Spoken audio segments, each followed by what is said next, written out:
Ngayong araw, sabay-sabay nating saksihan at subaybayan ang isa sa mga pinaka-inaabangan ngayong paparating na Disyembre 2025. Muli, before anything else, I would like to introduce you myself. This is me, your host, Francis, at 26 years of age, living here in Bulacan, Resaralman, City of San Fernando, Pampanga. At ako ay may natanggap na mensahe sa ating mga letter sender. Now, let me go ahead and show you. Of course, hindi ko kayo iiwan na hindi nyo nalalaman.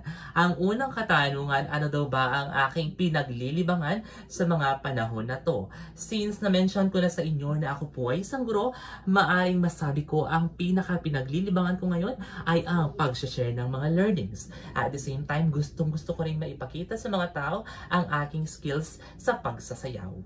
Another question here, an interesting facts about me.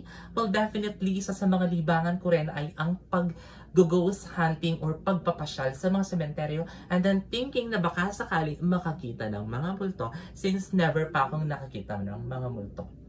Well, anyway, another question here, why you want to be the next CLTV 36 host?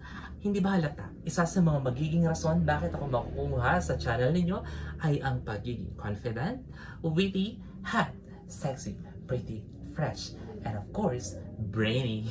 Charis. Well, yun lamang. Muli, huwag niyong kakalimutan. Ako ito ang inyong host. This is me once again, your host, Francis.